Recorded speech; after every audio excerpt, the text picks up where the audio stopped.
ये मानसिक व्रत है। अगर ये व्रत नहीं है तो कायिक व्रत का कोई महत्व नहीं होगा, क्योंकि कायिक व्रत का शारीरिक तप का फल है मानसिक में आना, जैसे प्रगट सेवा का फल है मानसिक सेवा में आना, जैसे देह भाव की क्रियाओं का फल है देह भाव रहित होकर स्वरूप में स्थित होना। ये आंतरिक बातें समझो, सिद्धांत जो परम पद प्राप्ति का है। तीसरा है अस्तेयम, किसी की भी कभी कोई वस्तु ना उठाना, चोरी ना करना। जैसे माना कि मार्ग में तो आपका क्या अधिकार है, आप वैष्णव है, बिल्कुल वैसे ही पड़ा रहने दो, या आसपास कोई हो तो वो अपना उठा लेगा, कोई वहां से निकलेगा पूछेगा तो उसको मिल जाएगा। अगर हम उठा लिया तो हम दूर जा रहे हैं, अब वहां वो लौट के आएगा, वस्तु नहीं मिलेगी, आसपास पूछेगा तो वहां नहीं मिलेगा। हमारा कर्तव्य बनता है हम बिल्कुल उससे निरपेक्ष हो जाएं। अगर हमारी अपेक्षा बनती है तो आसपास जो दुकान है या कोई है तो उससे वहां, अगर कोई नहीं है तो आप वही छोड़ दीजिए, वो लौटेगा तो ले लेगा, नहीं जिसके भाग्य में होगा लेगा, हमारा अधिकार नहीं। पड़ी हुई वस्तु भी हम ना उठाएं।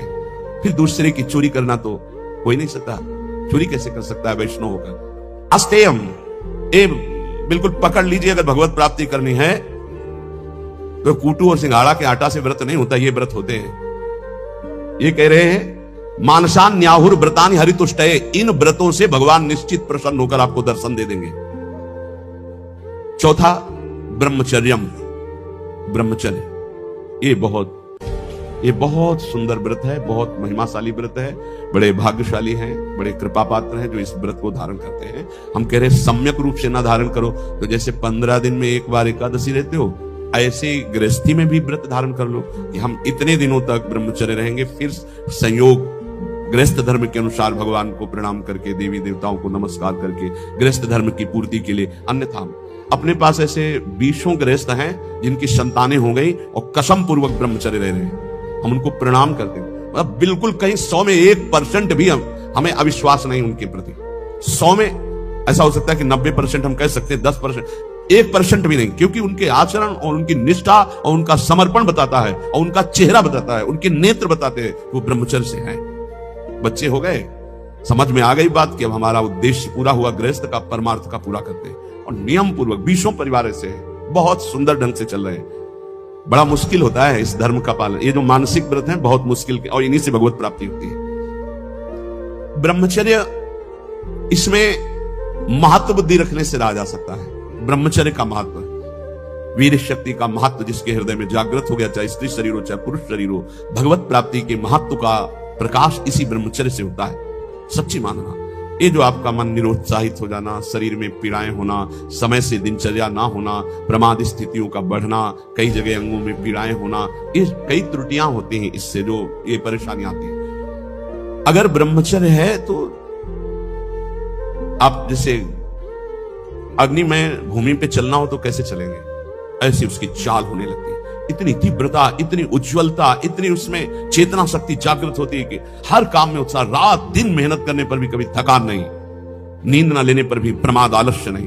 बहुत से मान सद्गुण ब्रह्मचर्य में चले। आज के डॉक्टर जन जो शास्त्र को नहीं जानते वो कहते हैं ब्रह्मचर्य छीण करो नरक मिलेगा जैसी शिक्षा दोगे। ये प्रश्न उत्तर देने वाला अगर चूक कर जाए तो नरक मिलता है, ध्यान रखना। ऐसा नहीं कि एकांतिक में प्रश्न जो करे उत्तर मनमानी दे दो तो उत्तर देने वाले को नरक मिलेगा, क्योंकि तुमने जो बोला है वो स्वीकार किया जा रहा है समाज में, तो तुमको अगर ज्ञान नहीं तो उत्तर दे दिया तो नरक मिलेगा।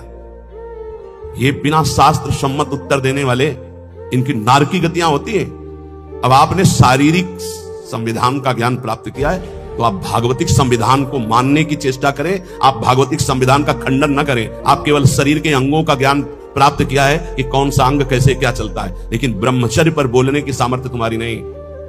तुम ब्रह्म के ज्ञाता नहीं हो, तुम शास्त्र के ज्ञाता नहीं हो, तुम डॉक्टर हो केवल अंगों के, शरीर के, बाह्य एक ढांचे के, वो भी सूक्ष्म शरीर के नहीं, केवल स्थूल ढांचे के हो। तो स्थूल ढांचे की आपको सुधार वाली बात बतानी है, कैसे रोग निवृत्ति होती है। ब्रह्मचर्य नाश करना, ये तुम कौन से सिद्धांत से बोलते हो, किस सिद्धांत से? छोटे छोटे नवीन अवस्था के बच्चे तुम्हारी बात मान करके और नष्ट होते चले जा रहे हैं। 8-8 बार 10-10 बार वो ऐसी चेष्टाएं करके इस दशा को प्राप्त हो गए कि सामने आके कहते हैं, एक अधिकारी का बच्चा, वो अधिकारी भी बैठे थे अपनी पोजीशन में, सिर्फ आपका वीडियो सुना तो आपको बताने आया हूं, मुझे बचा लीजिए। ऐसे बैठे तो बिल्ला लगे, मुझे बचा लीजिए, नहीं मैं अपना शरीर दे दूंगा। नहीं नहीं बच्चा, नहीं बिल्कुल नहीं, तुम बिल्कुल ठीक हो जाओगे, तुम एक बार हिम्मत करो, हमारी बात को मानो। हमारे पास कोई औषधि जादू टोना नहीं, केवल हमारी बात मान लो, भगवान तुम्हें शक्ति देंगे, तुम इससे निकलो, इससे निकलो। ये ब्रह्मचर्य बहुत बड़ी अमृत वस्तु है। हमारी प्रार्थना मान लीजिए, ये मन जब बहुत, तो भगवान छूट दे देते हैं। देख लो, जब तुम्हें घृणा हो जाए, जब तुम्हें लगे कि नहीं करना चाहिए, तो मुझे बताना, मैं तुम्हें सामर्थ्य दे दूंगा।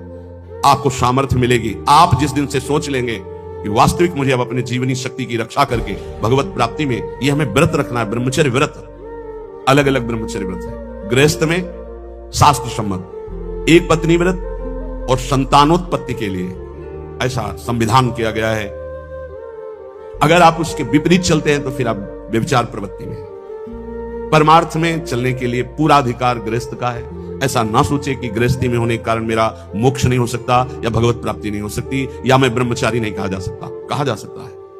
जिसने पाणी ग्रहण संस्कार नहीं किया तब तक ब्रह्मचर्य रहा, फिर पाणी ग्रहण किया तो एक पत्नी व्रत, और वो केवल संतानोत्पत्ति के लिए, और जब संतानें हो गई तो ब्रह्मचर्य, वो पूरा जीवन ब्रह्मचारी माना जाएगा। शास्त्र सम्मत बात कह रहा हूं। और वैरागी तो ब्रह्मचारी होता ही है जो भगवत प्राप्ति करना चाहता है, नैष्ठिक ब्रह्मचर्य। अहिंसा, मन वचन कर्म से किसी को भी पीड़ा या हिंसा न करना।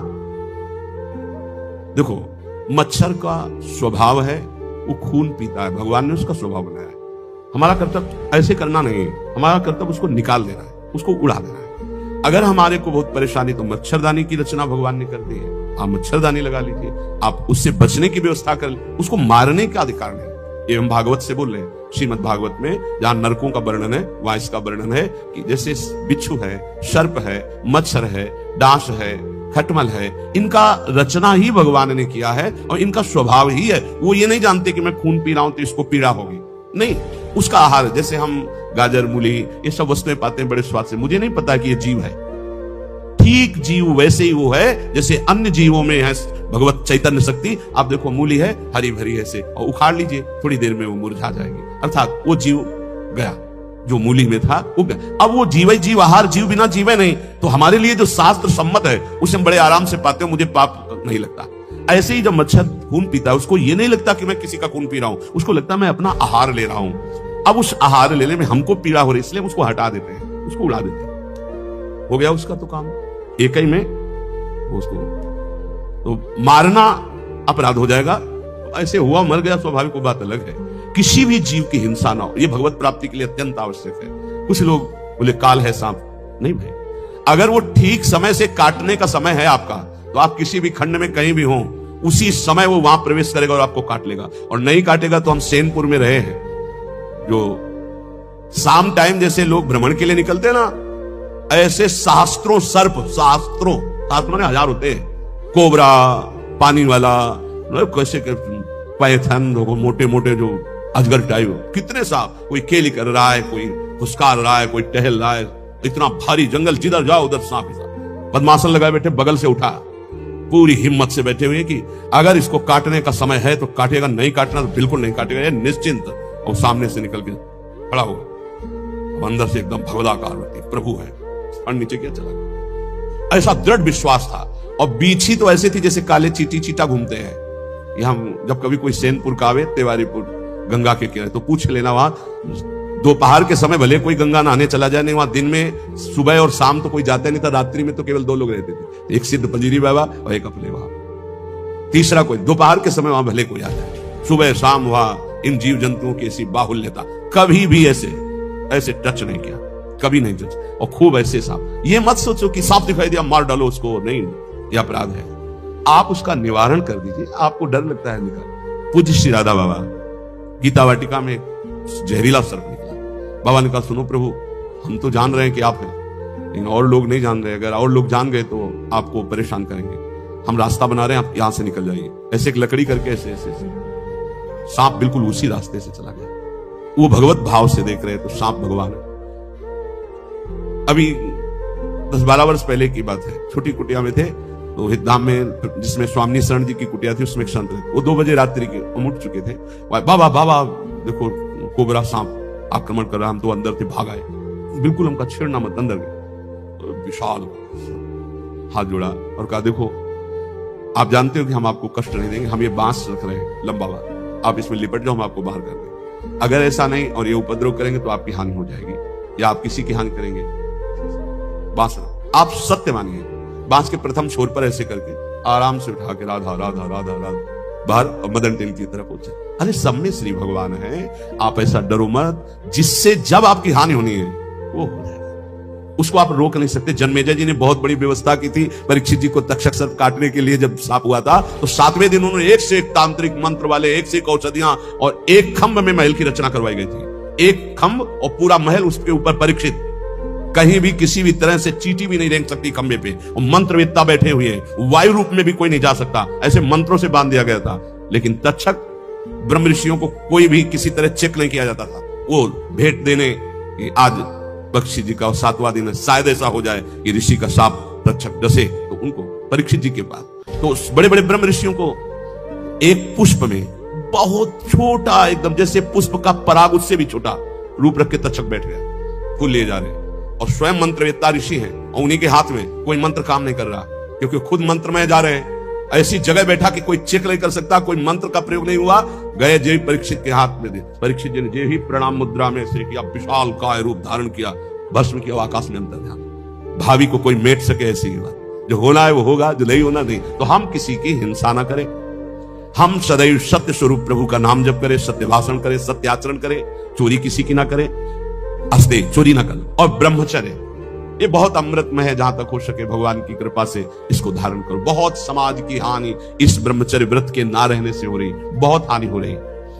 और कह रहे अकल्पक, किसी भी तरह से कपट न करो, किसी के साथ व्यवहार छल कपट वाला, सीधी सादी बात रखो, सरल स्वभाव न मन कुटिलाई। भगवान के मोहि कपट छल छिद्र न भावा। ये कपट रख करके भगवत मार्ग के पथि को, बोल कुछ रहा है, चित्त में कुछ चल रहा है, आचरण में कुछ चल रहा है, ये ठीक नहीं है। जो बोल रहे हो वही आचरण में, वही आपका चरित्र। मन, वाणी और शरीर एक होना, ये निष्कपट भाव कहा जाता है, ये सरल भाव। भगवान कह रहे मोहि कपट छल छिद्र न भावा, यहां कह रहे हैं कि निष्कपट भाव ये महान व्रत हैं। ये 5 जो व्रत धारण करता है वो और कोई व्रत करे ना करे, निश्चित भगवत प्राप्ति रूपी अष्ट पुष्पों की हृदय में जागृति हो जाती है। अहिंसा सत्यमस्तेयम ब्रह्मचर्य मकलकता एतानि मानसान्याहुर व्रतानि हरितुष्टे। कह रहे हैं कि जो कायिक व्रत है, एक भुक्तम तथा नक्तो मुपवासो मथाचितम, जो 24 घंटे में एक बार केवल भोजन पाता है उसे व्रतधारी ही कहते हैं। भले वो अन्न पर एक बार, कोई भी व्रत की पूर्णता एक बार, अगर 2 बार 3 बार तो व्रत नहीं माना जाएगा। नहीं, सुबह खूब आधा लीटर पौन लीटर दूध में चाय की पत्ती डाल के, आज एकादशी है ना, आज अमुक व्रत है ना, और वो लिया, फिर 10-11 बजे फल फ्रूट और सब ये खूब दबा के, और 4 बजे फिर 8 बजे रात्रि के। इसमें मतलब है ना तुम्हारा व्रत है, कोई व्रत नहीं है, कोई व्रत नहीं तुम्हारा हुआ। अगर आप एकादशी व्रत हो तो 24 घंटे में एक भुक्तम तथा नक्तो मुपवासो मायाचितम, अयाचित भाव से विरक्त को और धर्म पूर्वक कमाए हुए अर्थ से गृहस्थ को एक बार, व्रत हो तो किसी का दिया हुआ पानी भी मत पीना, नियम है। गृहस्थ हो तो आज तुम्हारा व्रत है, किसी का पानी नहीं, फलाहार की तो बात जाने दो। अपने घर में जो कुछ आपको मिल जाए वो एक बार, 24 घंटे में अगर व्रत पूरा करना है तो एक बार, जल भले 2-3 बार ले लो, लेकिन खान पान का कोई भी सामग्री, फलाहार या दुग्धार एक बार करो तो व्रत माना जाएगा। वैसे अगर 24 घंटे में एक बार अन्न पाता है तो व्रत वाला ही कहा जाएगा, उसका व्रत ही माना जाएगा। ये शास्त्र, एक भुक्तम तथा नक्त मुपवास मयाचितम, अयाचित भाव से एक बार जो प्राप्त हो गया उसको सर, एक बार से प्राणों का पोषण अच्छा हो जाता है। जिनका भगवत कृपा से अभ्यास बन जाए तो देख लो, लेकिन बहुत ही कठिन है जिनका बाल भोग सुबह से हो चाय और बिस्कुट और नाश्ता, और फिर दोपहर में, फिर शाम के 4 बजे चाय नाश्ता, और फिर 8 बजे भोजन, शरीर पोषण 14 बार करके कोई भगवत प्राप्ति के मार्ग में चले तो भाई प्रणाम है। वैसे पीछे तो ऐसे नहीं चला गया, पीछे तो ऐसे हमने नहीं देखा किसी महापुरुष को। कभी ये चाय नाश्ता का तो कोई सवाल ही नहीं, यार 24 घंटे में कभी कुछ मिल जाए तो बड़ी कृपा।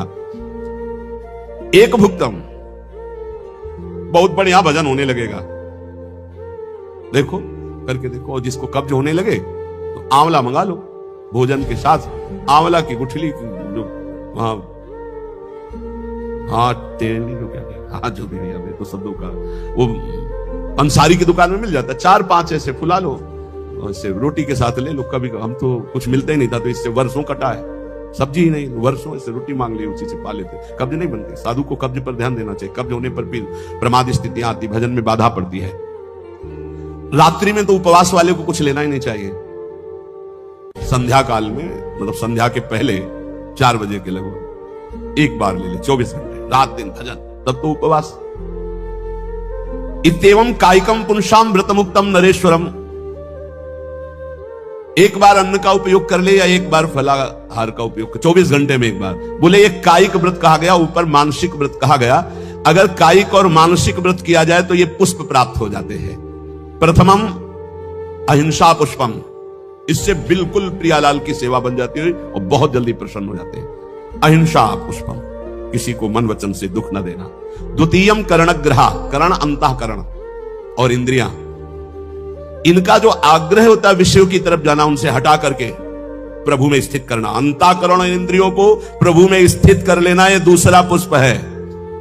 फिर तृतीयम भूत दया, जीवों पर दया की भावना, यह तीसरा पुष्प है।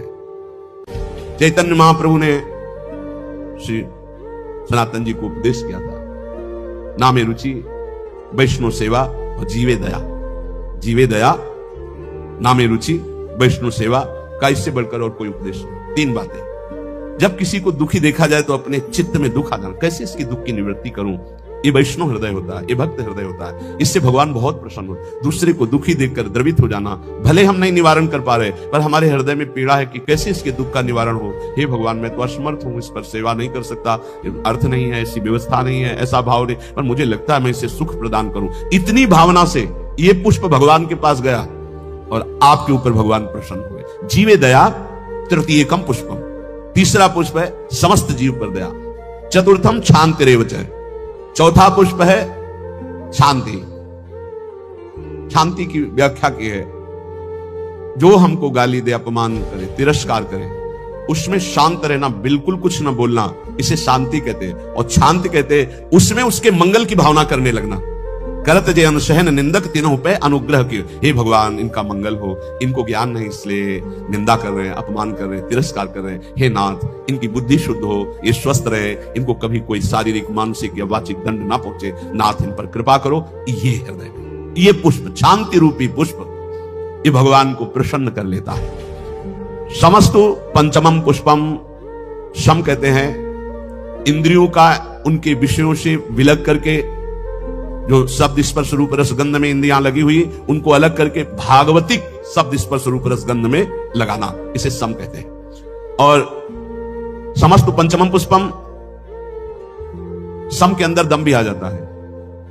दम कहते हैं मन को इंद्रियों के अधीन ना करके उसे सावय मना कृष्ण पदारविंदे हो। आगे आया ध्यानम चैतु सप्तमम, जो ध्यान है प्रभु का, आराध्य देव का। राधा वल्लभ लाल को हृदय ध्यान मुख नाम, बहुत बड़ा ये पुष्प है, इसी से भगवान बहुत जल्दी प्रसन्न होते हैं। और सत्यम चैवाष्टमम पुष्पो मेतैस् तुष्यति केशवः, इन 8 पुष्पों की पूजा यदि नहीं तो भगवान की पूजा नहीं मानी जाएगी पूरी। इन 8 पुष्पों से होगी। अहिंसा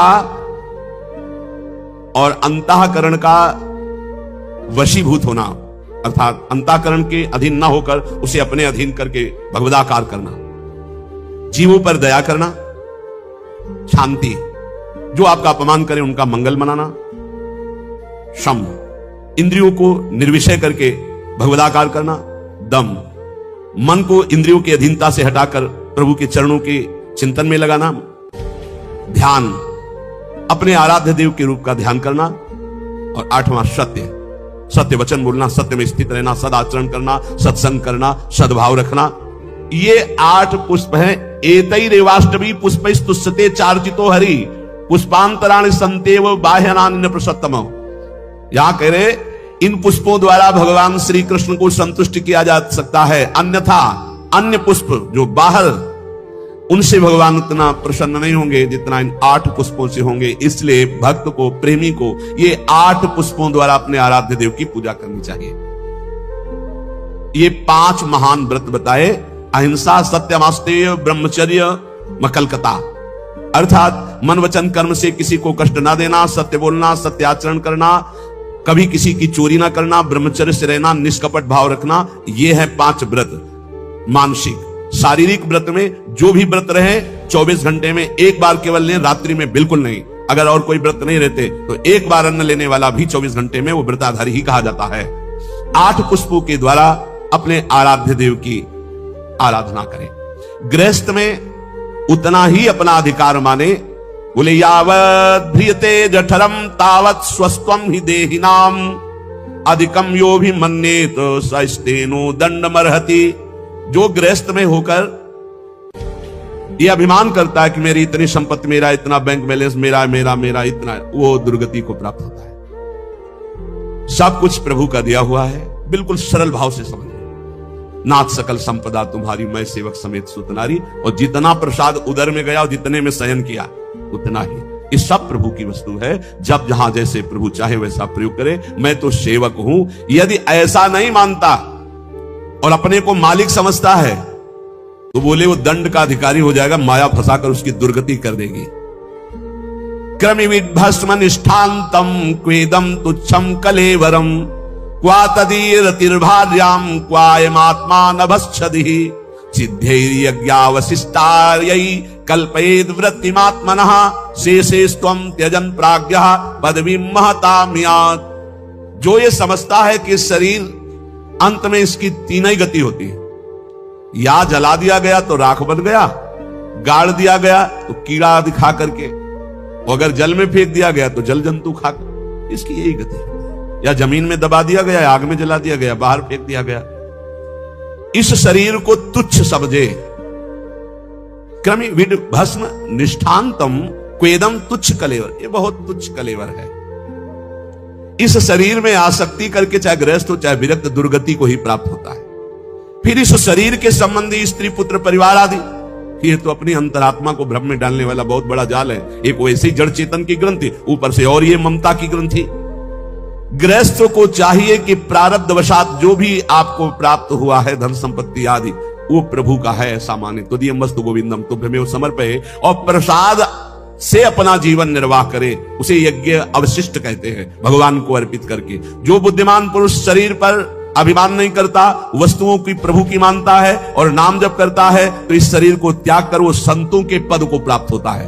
कह रहे शेषेस्त्वं त्यजन् प्राज्ञः पदवीं महतां यात्। जो संतों की गति होती है वही उस गृहस्थ की गति होती है। चाहे गृहस्थ हो चाहे विरक्त, उनको इन दोषों पर विजय प्राप्त करना ही होता है भगवत प्राप्ति के लिए। असंकल्पात् जयेत् कामं क्रोधम काम विवर्जनात् अर्थानर्थे क्षया लोभम भयम तत्वामर्शनात्।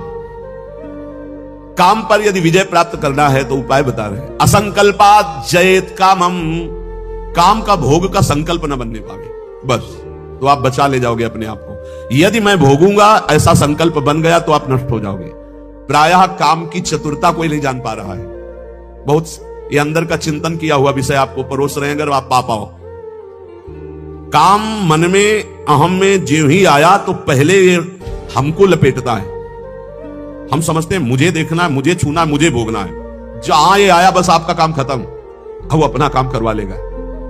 अगर आप दृष्टा बने रहे, इसके लपेट में ना आए तो आप जीत जाएंगे इसे। ये दृष्टा, एक काम आ गया मन में, एक काम अहंकार में आ गया, अहम में, नहीं नहीं मुझे नहीं होगा।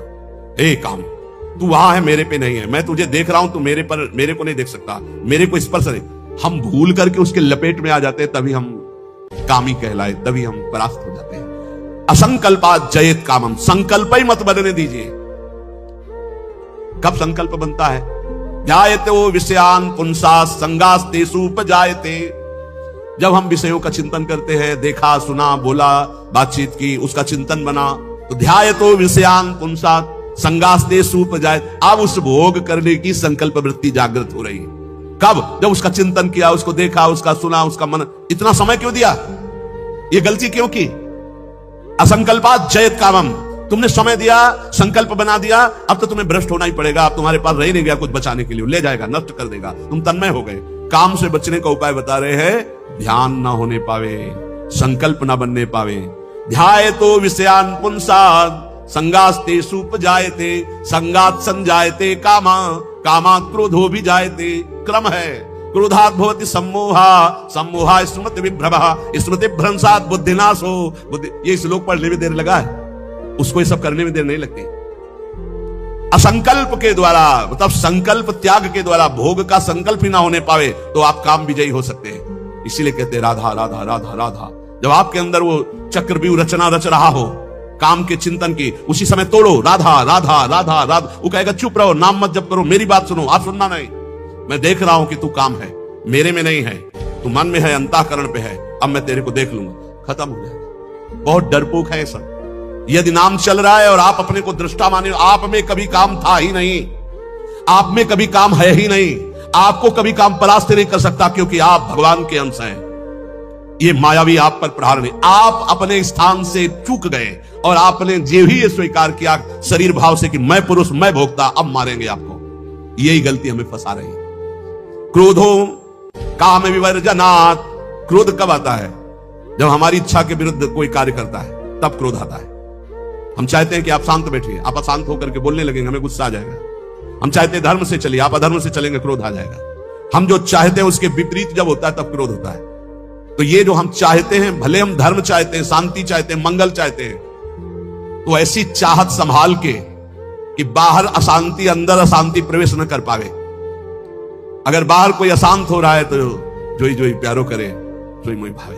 शांत, आप तो शांत रहिए, अशांति आपके अंदर न जाने पाए, क्योंकि आप शांत प्रिय हैं। हम क्या करते हैं, बाहर शांति स्थापन के लिए अंदर शांति खो देते हैं। बाहर हमारी इच्छा के विपरीत हुआ कि अंदर हम अशांत हो जाते, गड़बड़ी। बाहर अशांति होने दो, अंदर शांति बनी रहनी चाहिए। हमारे इच्छा के विरुद्ध जब कोई कार्य करता है तो क्रोध आता है। कामना के विरुद्ध जब कोई कार्य होता है तब क्रोध आता है। क्रोध सबसे पहला काम करता है, वो मूढ़ता पैदा कर देता है। क्या कहना चाहिए, क्या करना चाहिए, सब खत्म हो जाता है। मूढ़ता काम करती है स्मृति का नाश करने का। मूढ़ता ही फौरन स्मृति का नाश किया। आप कौन है, आपका क्या कर्तव्य, आप क्या कर रहे हैं, भूल गए। और स्मृति नष्ट होते ही बुद्धि भ्रष्ट हो जाती है। और ये सब कहने में देर लगा या सेकंड में हो जाता है। इसीलिए क्रोध को जीतने के लिए इच्छा का त्याग करो। संतुष्टायन के नुआ, कैसी भी परिस्थिति हो क्रोध नहीं आना चाहिए। फिर कह रहे हैं लोभम अर्थानर्थिक क्षया। ये रुपया ये अनर्थ ही करता है, अनर्थ ही करता है। यदि भगवान का भजन नहीं हो रहा तो ये रुपया अनर्थ पैदा कर देता है। यदि शब्द इसलिए लगाया कि अगर भगवान का भजन हो रहा है तो सुधन धन्य कहा गया। प्रथम गति जात की संत सेवा में, भगवत आराधना में, प्रभु के उत्सवों में, अन्य जीवों की सेवा में वो धन जाता है। बोले अब देखो ये सत्संग बना हुआ है, सत्संग हॉल, कितने लोग सुखपूर्वक भगवत चर्चा, अब इसमें किसी न किसी का तो अर्थ लगा है, तो धन्य है। जब तक सत्संग होता रहेगा, नाम कीर्तन होता रहेगा, ये बना है, उसका सुकृत हो रहा है। देने वाला तो गया, लेकिन उसका अर्थ और उसका ब्याज और उसकी महिमा उसको परम सुख प्रदान करती रहेगी, क्योंकि ये भी धन है। और भी जगह ऐसे लगे हुए हैं। बोले ये धन अगर भगवत चिंतन नहीं, भगवत आश्रय रही तो अनर्था, ये अनर्थ पैदा कर देता है।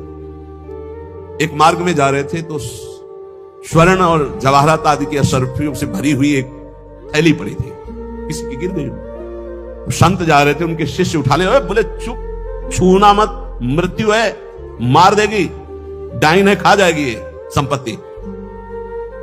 गुरु जी आप उल्टा सीधा बोलने लगते हो, कितनी बढ़िया ये रतन जवाहरात हीरा की थैली, आप कह रहे हो डाइन है, खा जाएगी, छूना मत, मार देगी। अरे बड़े मजे हो जाएंगे, खूब साधु सेवा करेंगे, कीर्तन करेंगे, भंडारा, तुम्हें विश्वास नहीं होता ये खा जाती है। अच्छा रुको, चलो वहां झुरमुट में बैठते हैं और देखो ये डाइन कैसे खाती, किस किस को खाती। वो बैठे ही थे, 4 लाख सैनिक घोड़ों पर उस समय चलते थे। घोड़े से चारों रुक गए, बोले यार किसी की गिर गई। बोले आसपास तो कोई दिखता नहीं, जब गिरी हुई चीज है तो हमारे ही अधिकार में आ गई, हम चारों लोग बांट लेते हैं।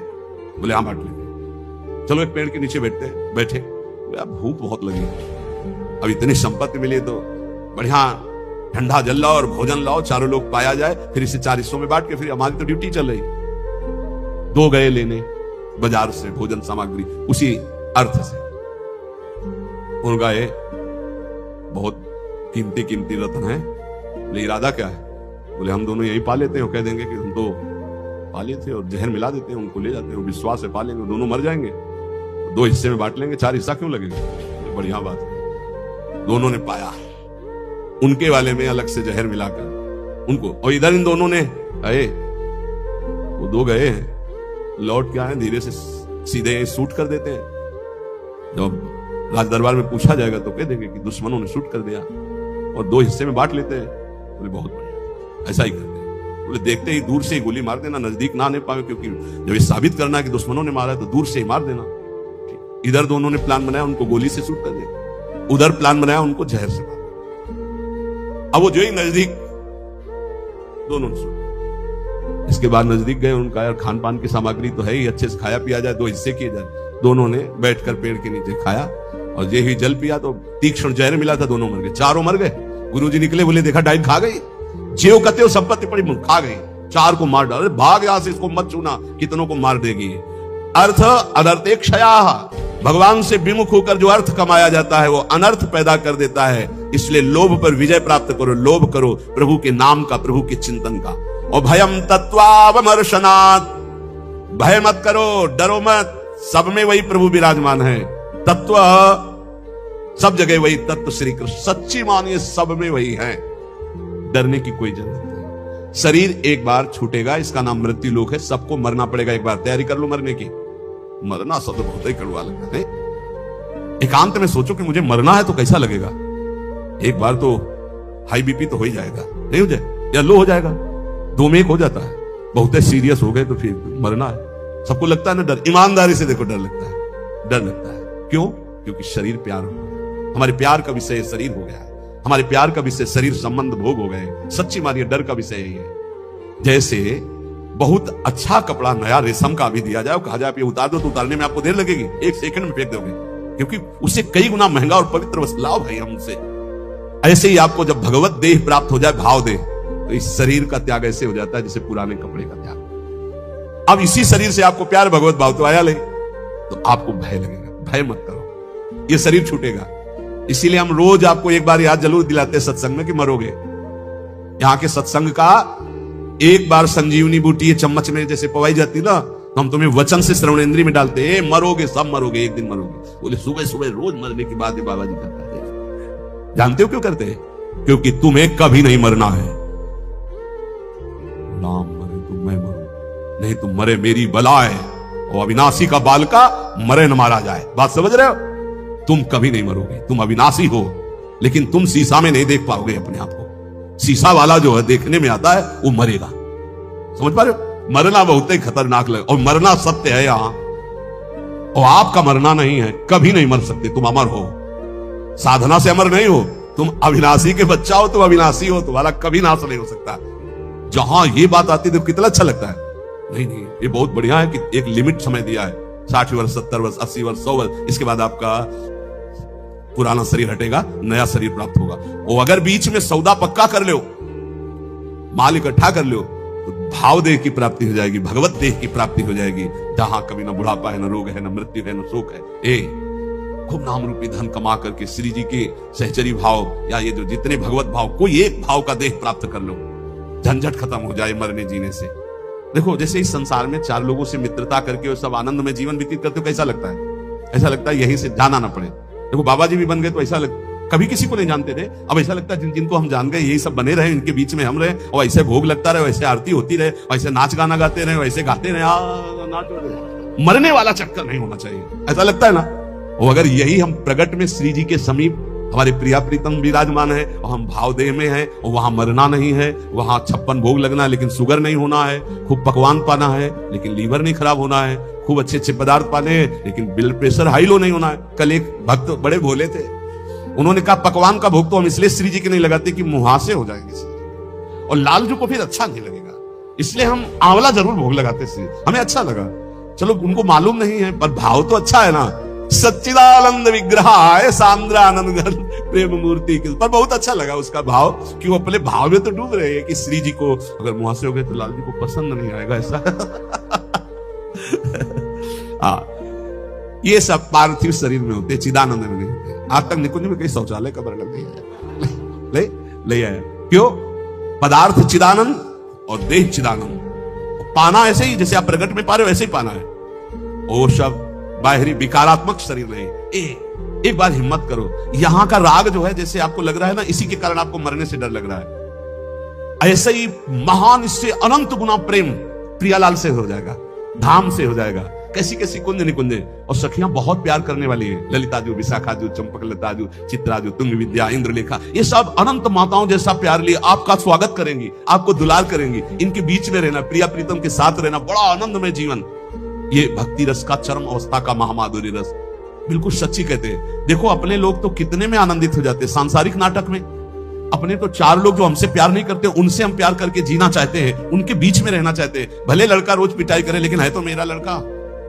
भले संसार के हमारे रिश्ते कड़वे हो गए हो, लेकिन है तो हमारे रिश्तेदार, हम उनके बीच में रहना चाहते हैं। सोचो ऐसे कपट भरे संसार से हम प्यार कर सकते हैं, तो निर्मल प्रिया प्रीतम और उनकी सहचरी गण, जहां प्यार ही प्यार विशुद्ध है, वहां हमें कितना सुख मिलेगा। जहां न मरने का भय है, न बिछुड़ने का भय है, न प्रलय का भय है, जहां न सूर्य है, न चंद्र है, न अग्नि है, एक चिदानंद तेज, एक महान ब्रह्मानंद, परमानंद, प्रेमानंद, भगवदानंद, अखंडानंद, विज्ञानानंद घन, जिन इन नामों से जिसको पुकारा जाता है वो बरस रहा है। परसत पुलिन सुलिन गिरा, करसत चित सुर घोर, हर्षत हित नित नवल रस, बरसत जुगल किशोर। वही चलना है अब श्री जी के पास चल। तो एक तैयारी कर लो, मरना है। अब ये समस्या है, श्री जी ऐसा कुछ करें कि एक जो है हवाई जहाज भेजे और उसी में सब बैठ जाए आराम से, जा रहे निकुंज, ऐसा तो चलेगा, लेकिन मर के चलना है। और इस देश में मर के ही चलना होता है। मरो रे जोगी मरो, मरनो है मीठो, ऐसे मर के देखो जैसे गोरख मर जीठो। जीवित मर जाए उलट आप में समाये, नारायण अति कठिन हरि मिलन की बाटिया में पग पीछे धरे प्रथम शीश देकार। एक बार निश्चय कर लो, तैयारी करो श्री जी के पास जाने की। कोई तैयारी नहीं कर रहा है, सब तैयारी रहने की कर रहे हैं। कोई लाखों में एक चलने वालों में तैयारी कर रहा है कि मुझे श्री जी के पास जाना है। जाने वाला जो कुछ रखना होता रख देता है, जो कुछ समर्पित करना होता समर्पित कर देता, बिल्कुल तैयारी फिट। हर समय तैयार रहो। ट्रेन आने का तो समय होता है, अमुक प्लेटफार्म में यात्रीगण ध्यान दें, ये प्लेटफार्म में ये ट्रेन आ रही है। अपने तो ना प्लेटफार्म का पता है, ना ट्रेन नंबर का पता है, ना समय का पता है। कभी भी बोले गए, अच्छा गए, बस इतना सुनने को मिलता है। रामकृष्ण मिशन में भर्ती किया, बोले वो दिल में ऐसा हुआ, हार्ट फेल हो। अभी कल पर शुद्ध संस्कार करके आ रहे। यहां कब कौन बिछड़ जाए, जाने की तैयारी कर लो। हमारे सत्संग का उद्देश्य है प्रियालाल की प्राप्ति, और उस प्राप्ति के लिए आपको अटैची हर समय तैयार रखना है। अटैची में नाम वाणी होना चाहिए।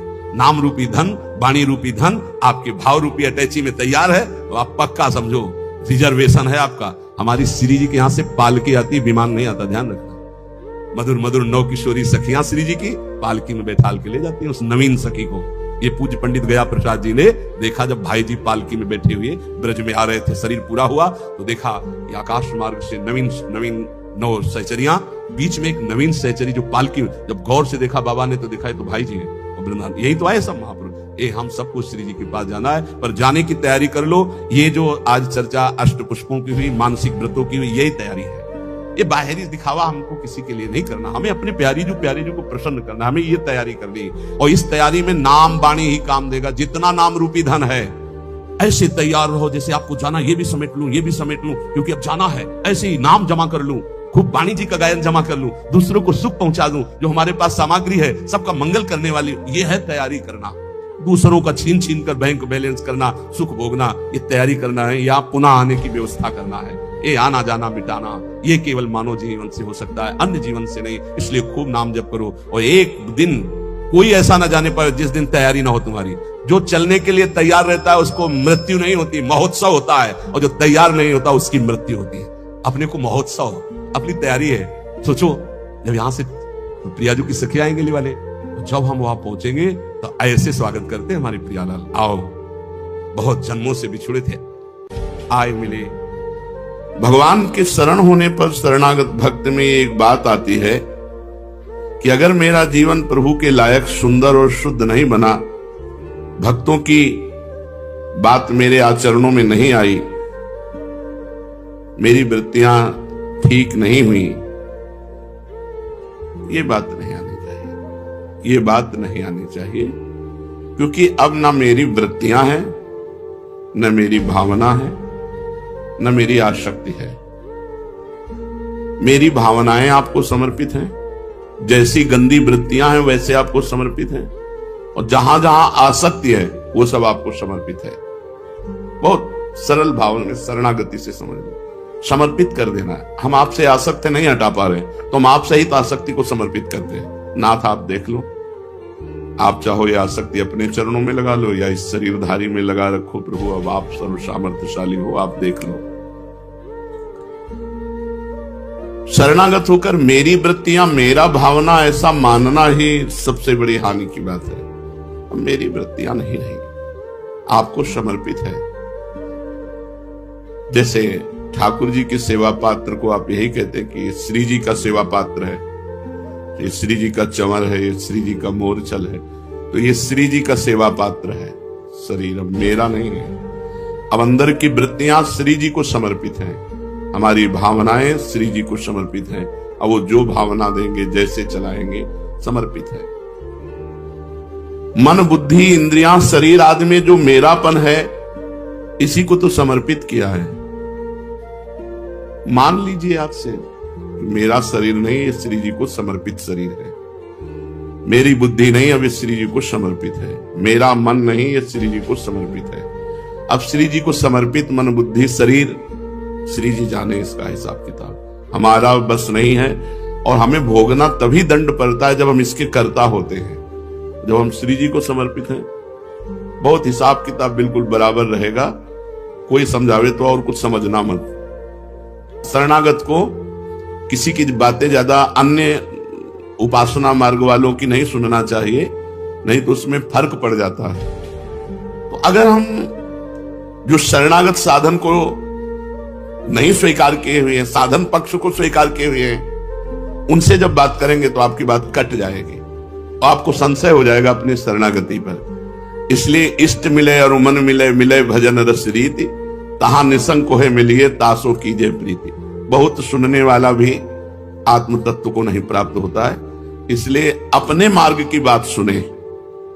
और राधा राधा सब मार्ग हैं, सब संप्रदाय हैं, सब भगवान को प्यारे हैं, सब भगवान के मार्ग हैं। लेकिन हमने जो भगवान का मार्ग पकड़ा है, भगवान ने जो हमें पकड़ा है, वो आश्रय वाला है, शरणागति वाला है। भगवान की शरण होने पर शरणागत भक्त में अगर ये बात आती है कि मेरा जीवन प्रभु के लायक नहीं, सुंदर शुद्ध नहीं है, भक्तों में जो आचरण वो मेरे में नहीं, मेरी वृत्तियां खराब हैं, ये ठीक नहीं है।